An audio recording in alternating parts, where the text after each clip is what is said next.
with, I think a lot of people is it's almost construed as bad. Vince Gill had everything: 21 #1 hits, 22 Grammys, and one of the smoothest voices country music had ever known. He was called the Golden Voice for a reason. But in the year 2000, the man at the peak of his career made a choice that split his fan base in half. He married Amy Grant, another music icon, but the fallout was anything but romantic. The Christian community accused them of adultery. Radio stations pulled their songs, and angry protesters followed him to concerts with signs screaming hate. Over 2 decades later, Gill has faced even more heartbreak, devastating health issues, public backlash, and one tragic event that nearly destroyed an elderly fan's life. So, what really happened to Vince Gill, the man who had it all? How did a country music sweetheart become a target of scandal, survive open-heart surgery, and still manage to return to the stage like nothing ever happened? Let's unravel the story of a man who refused to be broken. By illness, by judgment, or by fame itself. Vince Gill wasn't born into fame, but from the very beginning, he was surrounded by contradictions that would shape him into something rare. He grew up in Norman, Oklahoma, in a home where law and music collided in the strangest way. His father, a federal judge, spent his days handing down rulings in courtrooms. But at night, he'd come home, pick up a banjo, and start jamming like a seasoned bluegrass veteran. Even stranger, his mother, Jiren, played the harmonica. Together, they'd fill the house with music after long days of legal battles. Vince, just a boy, would lie in bed listening as the warm, drifting sounds of banjos and harmonicas echoed down the hallway. Neighbors still talk about those summer nights when the windows were open and the street outside filled with the sound of impromptu family jam sessions. It was courtroom seriousness by day, front porch picking by night, and that blend left a permanent mark on Vince's soul. He didn't know it yet, but those late-night melodies would become his lifeline. The very thing he'd cling to when life started throwing punches no child should ever have to take. From the outside, Vince Gill's early life looked almost idyllic. Music in the house, a supportive family, and talent that was already starting to show. But behind the harmonies and hometown charm was a young boy fighting battles no one could see. Vince was born with strabismus, commonly known as crossed eyes. It wasn't a small issue. He had to undergo 2 painful surgeries as a child, and even after that, his left eye would drift whenever he was tired or stressed. He later admitted that he wore glasses not just to see, but to hide the eye that made him feel broken. The teasing at school was brutal. Kids can be cruel, and Vince was an easy target. The constant ridicule pushed him inward. He started avoiding people altogether, not because he was shy, but because he was hurting. Instead of playing outside or hanging out with classmates, he'd lock himself away with his guitar. He wasn't escaping the world. He was building a new one where he could speak through melody instead of words. His guitar became more than an instrument. It was therapy. It was armor.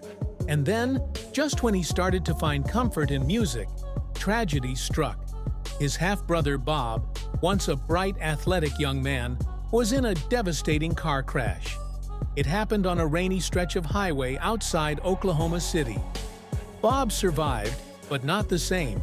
He suffered such severe brain damage that he couldn't even remember his own family's names. For the next 25 years, Bob would need full-time care. Vince watched as his parents sacrificed everything. His father working extra legal jobs just to cover the bills, and their marriage cracking under the strain. When Bob died in 1993 from a heart attack tied to his injuries, the grief was deep and permanent.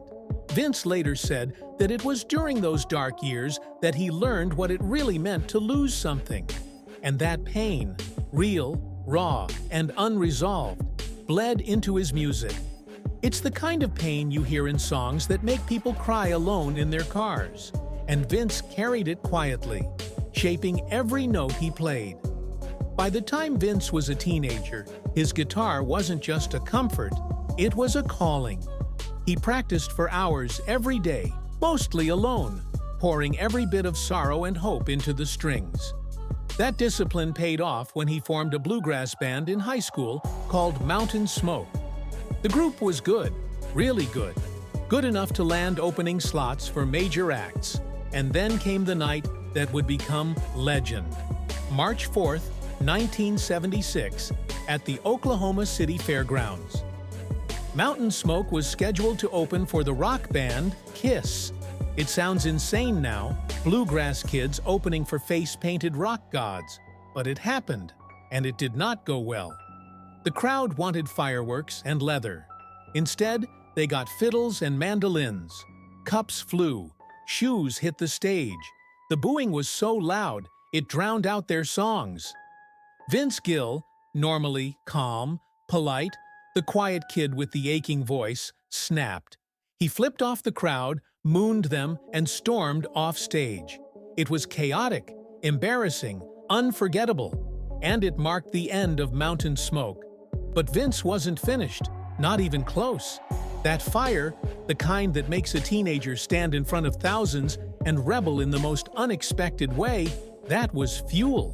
He packed his bags and headed to Kentucky, joining a professional bluegrass group called Bluegrass Alliance. Within a year, he was performing alongside a rising star named Ricky Skaggs in a new band called Boone Creek. They didn't last long, but they left a mark. Boone Creek's 1977 album is now a cult classic, a hidden treasure of modern bluegrass. Vince was no longer just a kid with talent.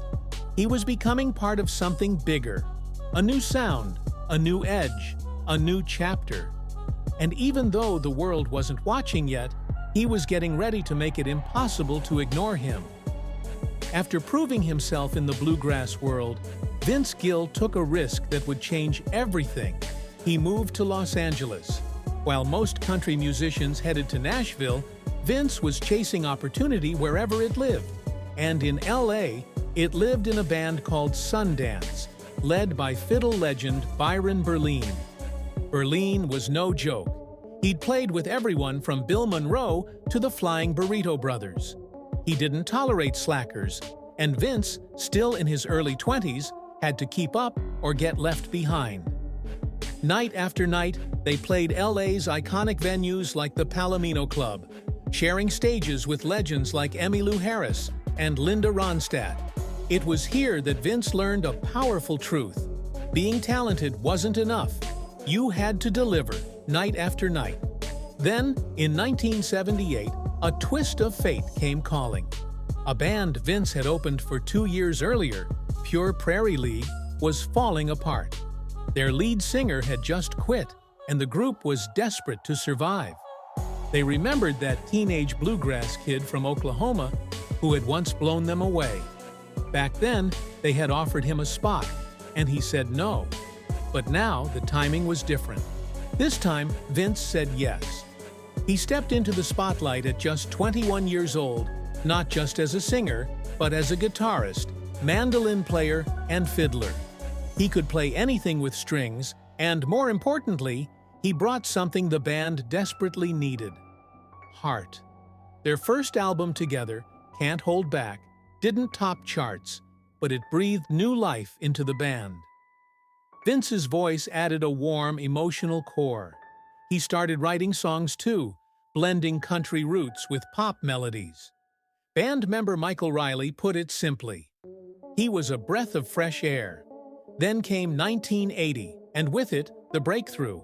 Their album Firin' Up included the song Let Me Love You Tonight. Vince sang lead, and the track exploded. It hit number 10 on the Billboard Hot 100 and even brought in jazz legend David Sanborn for a soaring saxophone solo. Suddenly, Vince Gill's voice was everywhere. He wasn't just saving a band, he was creating a whole new sound for it. But like most good runs in music, this one wasn't built to last. Within 2 years, the label collapsed, and the band was dropped. Vince's time with Pure Prairie League was over, but what came next would define him. Not as a band member, but as a star in his own right. After leaving Pure Prairie League in 1982, Vince Gill stood at a crossroads. He had the voice, the skill, and even a hit song under his belt, but the momentum was slipping. He dreamed of a solo career, but the industry wasn't quite sure what to do with him. At first, he turned down an offer to join Rodney Crowell's band, the Cherry Bombs.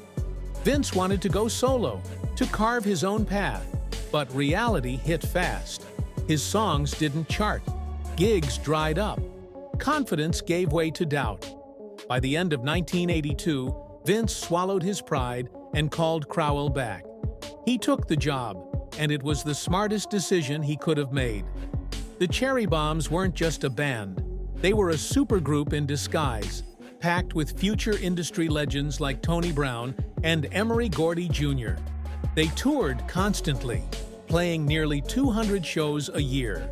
It was grueling, but it was also a masterclass in survival. Vince got sharper. His guitar work tightened.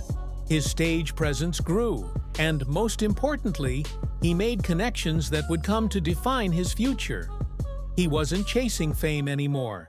He was learning how to last. In 1983, he made another big move. He packed up his life in Los Angeles and relocated to Nashville with his wife Janice Oliver and their young daughter Jenny. Money was tight. They lived in a small rental house. Vince took every gig he could get, sometimes just playing guitar in the background for other artists. One of those artists was Rosanne Cash, who was married to Crowell at the time. Touring with her in 1983 became Vince's boot camp. Long nights, small paychecks, big expectations. But the grind paid off. Behind the scenes, Tony Brown, his old bandmate from the Cherry Bombs, was climbing the ranks at RCA Records, and he hadn't forgotten about Vince. Brown pushed hard to get RCA to take a chance on him, calling in every favor he had. It worked. In early 1984, Vince Gill signed his first solo deal with RCA. His debut EP, Turn Me Loose, didn't top the charts, but it didn't need to. It was proof that Vince was more than just a background player. 3 songs cracked the top 40. People were finally paying attention. That same year, Vince was named Top New Male Vocalist by the Academy of Country Music. It wasn't a #1 hit, but it was something even better: validation. Still, fame wouldn't come easy. Over the next 4 years, his albums got solid reviews, but none of his singles broke into the top 10. It was frustrating, but he never stopped working, never stopped improving. He just kept going. By 1989, Vince was 32 years old and dangerously close to being forgotten. Labels were turning to younger stars. His chart presence had faded. RCA didn't know what else to do with him. But Tony Brown wasn't done believing. Now an executive at MCA Records, Brown made one final pitch. He convinced the label to sign Vince. It was a gamble, but this time everything was different. This wasn't just a new contract. It was Vince Gill's second chance. Vince Gill had spent years waiting for a breakthrough, and in October 1989, it finally arrived. His first album with MCA Records, When I Call Your Name, hit shelves. And something clicked. The sound was different. It wasn't chasing trends, it was defining them. The album blended country, pop, bluegrass, and rock into something fresh and honest. And at its heart was the title track, When I Call Your Name. It was a slow-burning ballad filled with aching vocals, heartbreak, and purity. Vince's voice, clear, raw, and unshakable, cut straight through the noise. Fans heard it once and couldn't stop replaying it. Critics called it flawless. The song climbed to #2 on the Billboard Country chart. And for Vince, everything changed overnight. At the 1990 CMA Awards, When I Call Your Name was crowned Single of the Year. 1 year later, it earned Vince his first Grammy for Best Male Country Vocal Performance, an award that had eluded him for years. And the success didn't stop there. The album sold over 1 million copies, going platinum, a rare feat at the time, especially for a 30-something artist who the industry had nearly given up on. But Vince wasn't just another comeback story. He was a new voice of modern country, balancing heartfelt lyrics with crisp production and genre-blending melodies. Radio couldn't get enough of him. Concerts sold out. Nashville embraced him like never before. The man who once couldn't get a gig was suddenly everywhere. And even with all that fame, Vince didn't distance himself from others. He became one of Nashville's most sought-after session players, lending his harmonies and guitar skills to artists like Reba McEntire, Emmylou Harris, and Bonnie Raitt. Between 1992 and 1994, Vince delivered 4 consecutive #1 hits: I Still Believe in You, Don't Let Our Love Start Slipping Away, One More Last Chance, and Trying to Get Over You. Each song carried his signature sound, a blend of old-school country soul with modern finesse. I Still Believe in You spent a staggering 20 weeks in the top 10, becoming one of the most enduring country songs of the decade. This wasn't a lucky streak. This was Vince Gill at full power, finally getting the recognition he had spent a lifetime earning. By the late 90s, Vince Gill had everything: fame, Grammys, and a respected name in the industry. But behind the spotlight, his personal life was unraveling. His 17-year marriage to Janice Oliver was falling apart, and in 1998, they quietly divorced. For most celebrities, a split like that barely makes headlines. But what happened next turned Vince Gill from beloved country star into a target of controversy. In 2000, he married Amy Grant, the queen of Christian pop music. Amy wasn't just a singer, she was a faith icon, a woman whose songs were played in churches, youth groups, and Christian homes across America. Her fans didn't just admire her, they trusted her. So when news broke that she and Vince had fallen in love shortly after both of their divorces, the backlash was swift and brutal. Rumors swirled that their relationship had started while they were still married to other people. Radio stations banned their music. Protesters showed up at Vince's concerts with signs that read "Adultery" and "God hates divorce."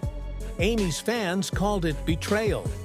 Vince's fans called it a fall from grace. But neither of them backed down. The couple insisted their relationship had developed after their marriages ended. But in the world of Christian celebrity, truth often loses to perception. And the perception was ugly. Then, more than a decade later, the fire reignited. In 2013, Vince Gill was scheduled to perform in Kansas City. Outside the venue, a small crowd gathered. Westboro Baptist Church protesters, holding signs that read, "God hates adultery" and "Vince Gill took another man's wife." Most artists would have ignored it, walked past, said nothing. Vince walked right up to them. He looked them in the eye, calm, collected. And when one protester shouted, "What are you doing with another man's wife?" Vince didn't blink. "Jesus said a lot about forgiveness and grace," he replied. "You guys don't have any of that."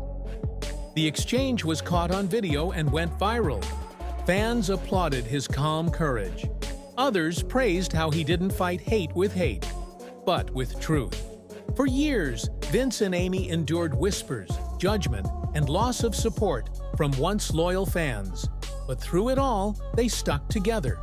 Their love, forged in the fire, wasn't about image, it was about resilience. And while some fans turned their backs, many others saw something more. A couple who refused to let public outrage define their private lives. By the time Vince Gill entered his 60s, he had become more than a music legend. He was a symbol of endurance. But life wasn't finished testing him.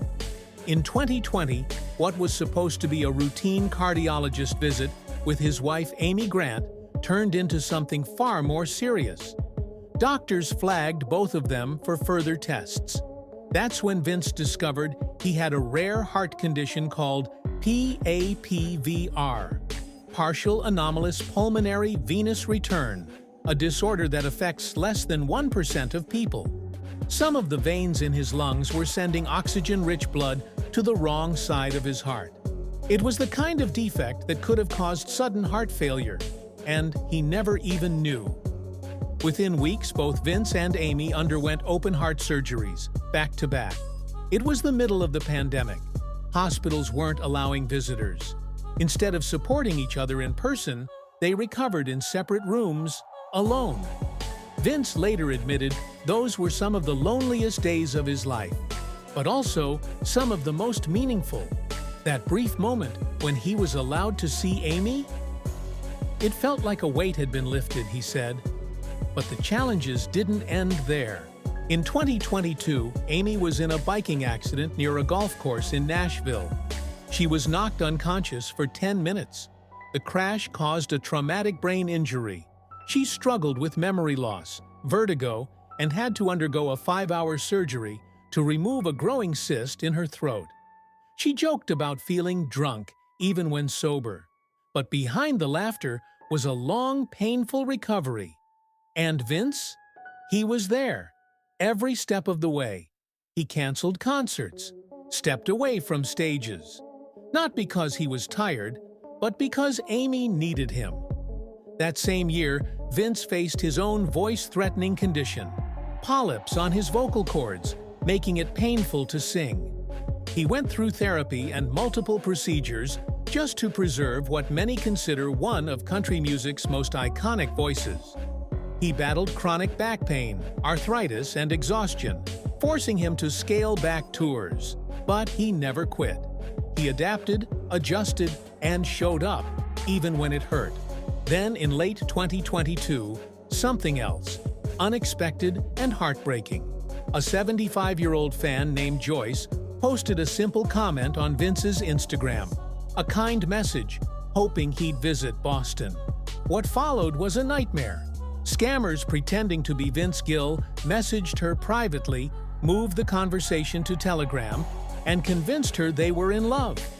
Over the next year, Joyce, lonely, confused, and suffering from memory issues, sent them her life savings, nearly $450,000. They told her Vince was divorcing Amy, that Amy had frozen his bank accounts, that he needed money to fight assault accusations.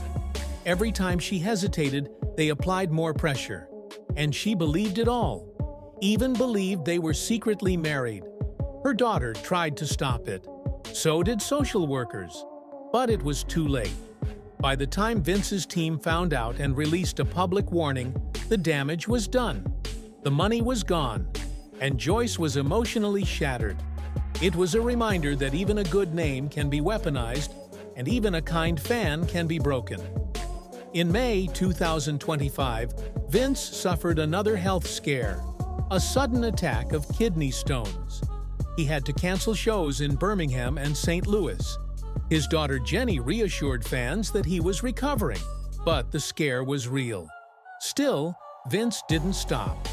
That same month, he launched his biggest tour in years, a 30-city summer run that celebrated 50 years since he left Oklahoma to chase his dreams. The tour ended with 4 emotional nights at the Ryman Auditorium, his 100th-plus performance at the legendary Nashville venue. But this time felt different. It wasn't just about music. It was about survival, endurance, love. A man who had been booed, broken, judged, and nearly silenced, now returning to the stage with nothing left to prove, and everything left to give. He brought with him an all-star 8-piece band. Not just musicians, but friends, family, legends. The chemistry was undeniable.